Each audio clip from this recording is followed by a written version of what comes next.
In the year 1265, in the town of Evesham, England, Simon de Montfort, a war-weary veteran nearing 60, led a rebellious army.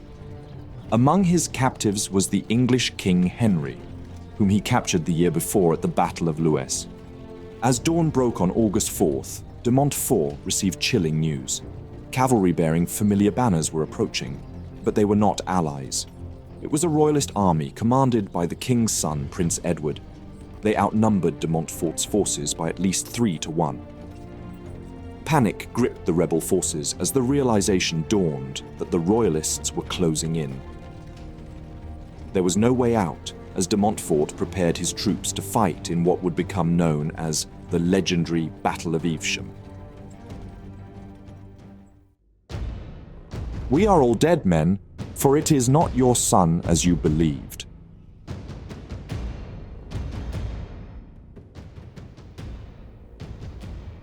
Although de Montfort appeared to rule England, his grip on power was tenuous. The papacy disapproved of this usurpation of royal authority, and French King Louis IX declined to arbitrate any peace treaty. Meanwhile, the Earl struggled to keep all barons in line, with internal disputes increasing in frequency. Ever since Lewes, de Montfort faced threats from Welsh marcher lords loyal to King Henry and exiled royalist relatives in France.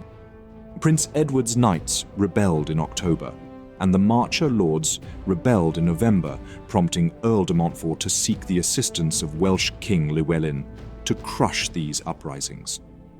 De Montfort achieved military success by trapping royalist marcher lords between Welsh forces and his own armies, forcing them to agree to terms. These lords relinquished their lands to de Montfort, while they were exiled to Ireland for a year, in exchange for Prince Edward's eventual release.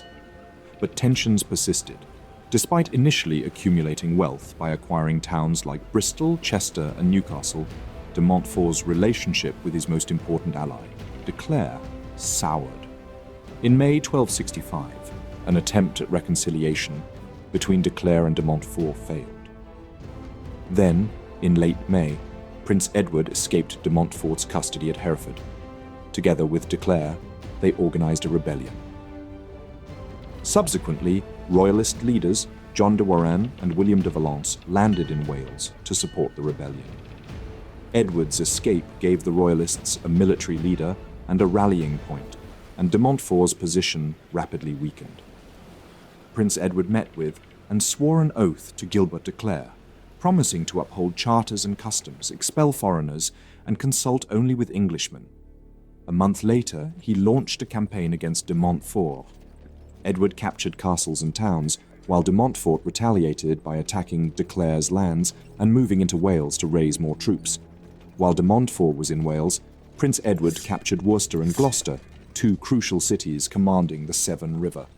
Edward virtually blocked the army's escape route. As the balance of power shifted to the royalists, de Montfort attempted to evade Prince Edward and the marcher lords. However, Edward's forces gradually closed in, and de Montfort's escape plans were foiled when his ships were sunk in Newport. Trapped in Wales, he made his way to Hereford before planning to rendezvous with his son, Simon the Younger, in Evesham. After about a month of marching and gathering troops, Simon the Younger arrived in Kenilworth to Edward's northeast. The prince, seeking to prevent reinforcements from reaching de Montfort, devised a cavalry raid on Kenilworth. Simon the Young's army was caught off guard.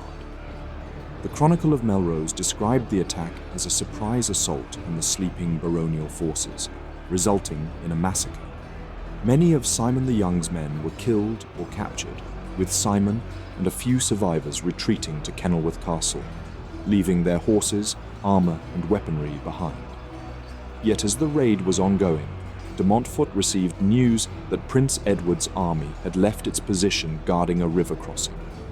Gathering his troops and the Welsh spearmen with him, de Montfort crossed the Severn River and headed toward his son's army in Kenilworth. De Montfort arrived in the town of Evesham around August 3rd or 4, planning to avoid a direct confrontation. The town of Evesham was encircled on three sides by the Avon River. To the south lay an 8th century Benedictine abbey near the Evesham Bridge. Just north of the town were cultivated fields, followed by a low ridge called Green Hill. 3 roads entered the town from the north: the Worcester Road from the northwest, the Alcester Road through the ridge from the north, and the Stratford Road over the ridge from the northeast. De Montfort, likely exhausted, set up camp in a vulnerable position below the high ground. Heavy rain and sodden ground hindered any coordinated formations.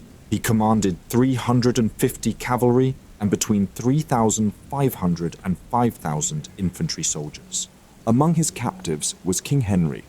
In contrast, the approaching royalist army outnumbered him at least 3 to 1. Prince Edward commanded 1,300 cavalry and at least 10,000 infantry. As the prince approached Evesham, he ordered Roger Mortimer to cut off de Montfort's escape route to the south. Unaware of the danger, de Montfort prayed on the morning of August 4th before preparing to march his troops out of town. Suddenly, a scout reported approaching armed cavalry bearing the banners of de Montfort the Younger and the barons who had gathered at Kenilworth. Together with de Clare's division, the royalists deployed on Green Hill, with de Clare's division on the west side of the ridge and Ed Ward's on the east. Prince Edward used captured banners from Kenilworth, signalling his presence. Their approach led to a chilling realization for the baronial army. They initially believed they were facing de Montfort's son, but upon discovering it was the royalist forces, de Montfort expressed dread and accepted the dire fate that awaited him. De Montfort realized he was trapped and urged his captains to escape either across the Evesham Bridge or by fording the Avon. However, none of them accepted the offer. De Montfort then ordered his army to deploy and fight. It was their only chance. They formed a cavalry column followed by Welsh and baronial infantry, led by Humphrey de Bohun. De Montfort himself and his retinue were at the center of the attacking force. At 7:30 a.m., de Montfort gave the order to attack as he rode forward with his horse together with his eldest son, Henry. The baronial cavalry charged across the soaking wet grassland. A fierce battle ensued in the center of the royalist line as the baronial army tried to break through. Heavy combat broke out as the cavalry put many royalist infantry to the sword. Then de Clare's troops outflanked the baronial army due to how the armies were initially positioned. Edward carefully controlled his troops, preventing them from charging wildly and allowing them to wheel into the exposed flanks of the baronial forces. Some of the royalist cavalry rode south to cut off the baronial cavalry from its infantry. These, however, did not clash yet, as the Welsh infantry lagged far behind the baronial cavalry. Then the rearguard suffered an unexpected shock. Mortimer's cavalry stormed across the bridge, charging the rear of de Montfort's column. Understanding they were outnumbered and surrounded, the startled Welsh infantry fled the battle before having fought. In contrast, the English foot and cavalry among the baronial forces fought fiercely, aware that failure meant death or captivity. The fighting was brutal and deadly with no quarter given. King Henry, positioned amid the chaos, found himself threatened by royalists who mistook him for a member of the baronial army. He pleaded for his life, emphasizing his identity as the king, and was spared. Meanwhile, the intense battle raged around de Montfort and his sons. When Henry was struck by an enemy lance and fell from his horse, de Montfort reportedly told his men that it was time for them to face their fate. De Montfort continued to fight alongside his knights, witnessing the deaths of dozens of them. Despite his age and eroded warrior skills, he fought valiantly but sustained several wounds.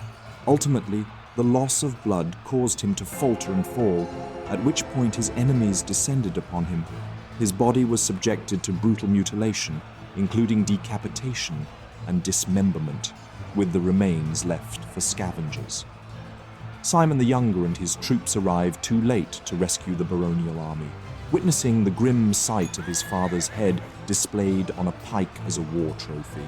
The battle claimed the lives of 4,000 baronial soldiers out of a force of 5,000. After the battle, the monks of Evesham Abbey were granted permission by King Henry and Prince Edward to collect and bury the remains of de Montfort and his knights. They were interred under the choir in the abbey's church as a sign of respect for their foes. After de Montfort's defeat, King Henry III returned as the undisputed sovereign of England once again. However, he inherited a kingdom with a number of rebellious barons. The Second Barons' War lasted for another year and a half. In October 1266, leading bishops facilitated an agreement called the Dictum of Kenilworth between the remaining supporters of de Montfort and the royal government. This agreement allowed disinherited rebellious barons to regain their lands under the condition that they pledged allegiance to the crown and paid substantial fines. The Statute of Marlborough passed into law in 1267, incorporated legislative and administrative reforms from the provisions of Oxford. Though Simon de Montfort's rebellion failed, he played a major role in England's constitutional development.